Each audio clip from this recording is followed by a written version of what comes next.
Imagine living in a world where crises, whether natural disasters, economic collapses, or wars, are exploited to push through radical, unpopular economic reforms. That's the premise of Naomi Klein's groundbreaking book, The Shock Doctrine. In this insightful and deeply researched work, Klein explains how governments and corporations have used moments of shock and disorientation to implement neoliberal policies that often benefit the wealthy at the expense of the most vulnerable. Naomi Klein is a renowned journalist, author, and activist who has dedicated her career to uncovering the hidden forces shaping our world. Known for her groundbreaking work on globalization, capitalism, and climate change, Klein has been a vocal critic of corporate power and its influence on government policies. Her previous books, including No Logo and This Changes Everything, have cemented her status as one of the most influential voices in modern political discourse. In The Shock Doctrine, Klein delves deeper into how governments and corporations exploit crises to enforce free market policies that favor the wealthy, offering readers a powerful, eye-opening analysis of the dark side of capitalism. With her trademark investigative rigor, she challenges us to see the world through a new lens, one where chaos and disaster are deliberately used as tools for profit. At the heart of the shock doctrine is the idea of disaster capitalism.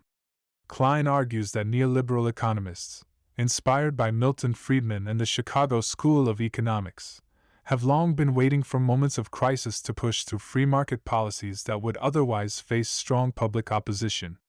When societies are reeling from a disaster, whether it's a natural catastrophe, a financial crisis, or political upheaval, people are more likely to accept drastic changes because they are too shocked or overwhelmed to resist.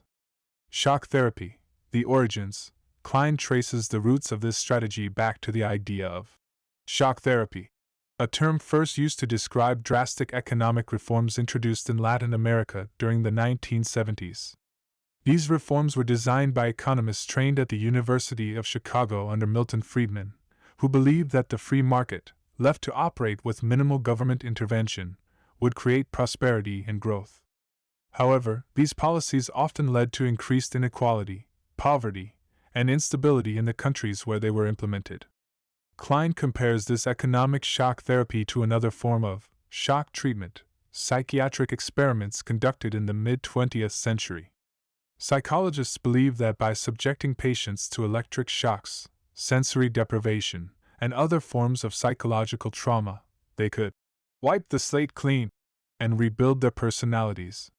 The same logic applies to economic shock therapy, where crises are used to wipe the slate clean and introduce radical neoliberal policies, exploiting crises for economic gain.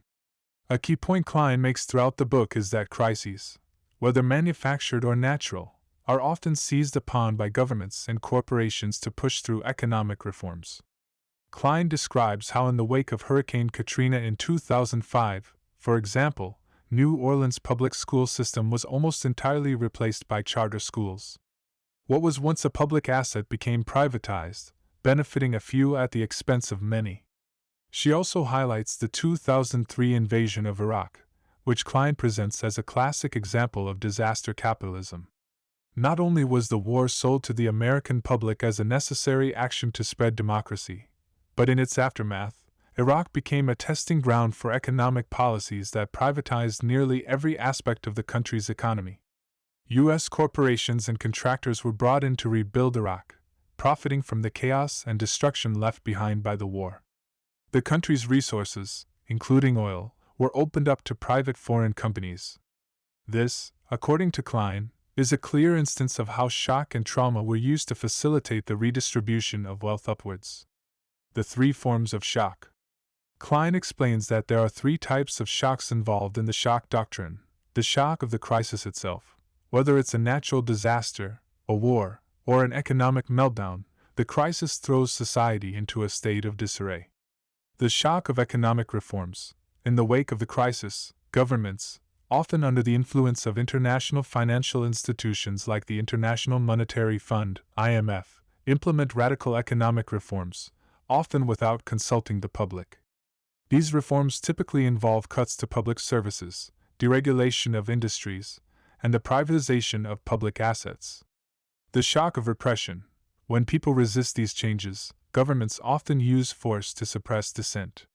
Klein highlights cases where governments have used violence, censorship, or other forms of repression to silence those who oppose their policies. By combining these three forms of shock, the proponents of neoliberalism are able to reshape societies in ways that would be impossible under normal circumstances. The global reach of disaster capitalism. Klein doesn't just focus on a single country or region.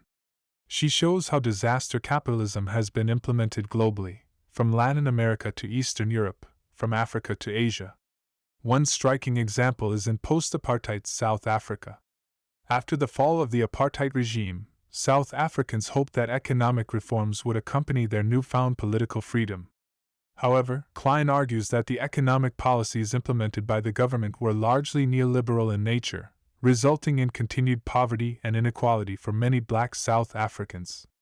Similarly, after the 2004 tsunami devastated parts of Southeast Asia, international corporations quickly moved in to rebuild the affected areas, often at the expense of local communities. In Sri Lanka, for example, entire fishing villages were displaced to make way for luxury resorts, leaving the poor even more vulnerable. The green zone and the red zone. One of the most compelling metaphors Klein uses in the book is the concept of the green zone and the red zone.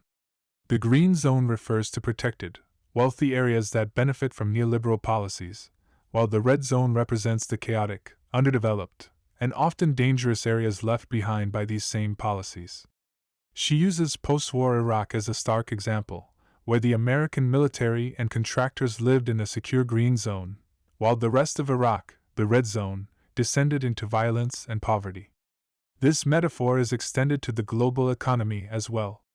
As wealth becomes concentrated in the hands of a few, the rest of the world, especially the poor, are left in a metaphorical red zone, struggling to survive in a world increasingly dominated by corporate interests. Resistance and hope. While Klein's book paints a grim picture of global capitalism, she also offers hope by highlighting examples of resistance. Throughout the world, people have stood up against the forces of disaster capitalism. From the Zapatista movement in Mexico to the anti-globalization protests of the early 2000s, Klein shows that it is possible to fight back against neoliberal policies. In the final chapters, Klein discusses how local communities can resist disaster capitalism by focusing on grassroots organizing, building sustainable economies, and prioritizing the needs of people over profits.